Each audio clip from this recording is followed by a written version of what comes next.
Welcome to IPM news. Srikakulam జిల్లా Palasa sub register ఆఫీసులో ACB అధికారులు ఆకస్మిక తనిఖీలు.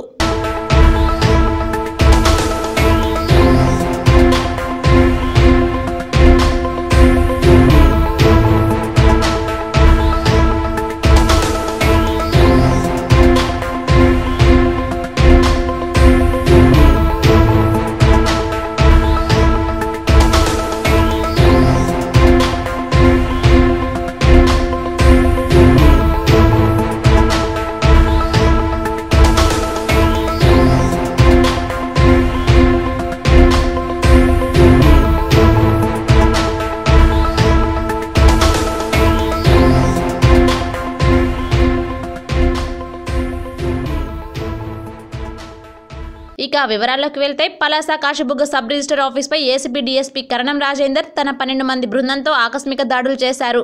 సబ్ రిజిస్టర్ వాళ్ళ స్టాఫ్ కలిసి డాక్యుమెంట్స్ ద్వారా మనీ మామూళ్లు వసూలు చేస్తున్నారనే సమాచారంతో వాళ్ళ ఆఫీస్లో పట్టుకోవడం జరిగింది అని, ఉమామహేశ్వరరావు అనే ఉద్యోగి దగ్గర కొత్త నగదు లభించిందని, అక్కడ ఉన్న ప్రైవేట్ ఎంప్లాయీస్తో కలిపి మొత్తం 94,000 రూపాయలు దొరికిందని, దీనిపైన గవర్నమెంట్కి రిపోర్ట్ రాసి పంపిస్తామని గవర్నమెంట్ తగు చర్యలు తీసుకుంటుంది అని ఏసీబీ డీఎస్పీ కరణం రాజేందర్ తెలిపారు.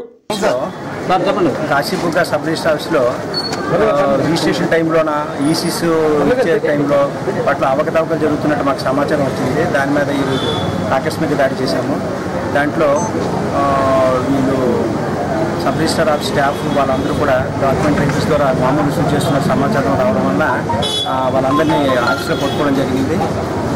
ఎంప్లాయీస్ దగ్గర ఒక ఉమామేశ్వర ఎంప్లాయీ, ప్రైవేట్ ఎంప్లాయీస్ కూడా ఉన్నారు. వాళ్ళ కొంత క్యాష్ దొరికింది, అలాగే అమౌంట్. అదే కాకుండా మొత్తం టోటల్గా 90,400 క్యాష్ దొరికింది. దాంతోపాటు కొన్ని ఇర్రెగ్యులారిటీస్ కూడా ఉన్నాయి రిజిస్ట్రేషన్ టైంలో, అవన్నీ నోట్ చేయడం జరిగింది. దానికి సంబంధించి ఇక్కడ ఎంప్లాయీస్ మీద గవర్నమెంట్ రిపోర్ట్ రాస్తాము. గవర్నమెంట్ వారేమో చర్య తీసుకుంటారు. గవర్నమెంట్ తీసుకుంటారు. సస్పెండ్ అనేది చేయొచ్చు, ఛార్జ్ అనేది పీరియడ్స్ అంటే ల్యాండ్స్ రిజిస్ట్రేషన్ పెండింగ్ పెట్టడం కానీ, లేకపోతే ఇన్ టైంలో రిజిస్ట్రేషన్ చేయకపోవడం, అంటే అమౌంట్ తీసుకోవడం కోసం కొన్ని ట్రిక్స్ వాళ్ళు డైరెక్ట్గా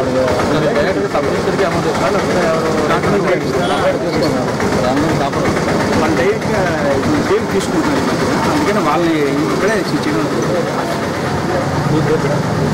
కరణం Rajender, DSP, ACB, Srikakulam.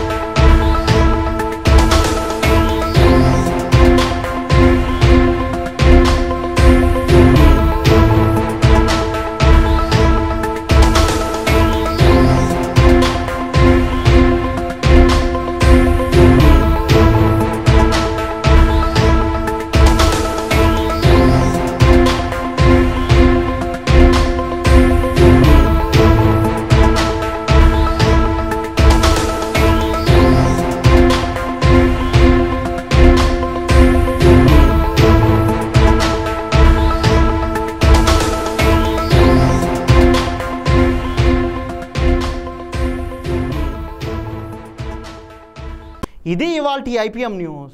For latest updates please subscribe IPM news channel. ఈ వీడియో నచ్చినట్లయితే లైక్ చేయండి మరియు షేర్ చేయండి.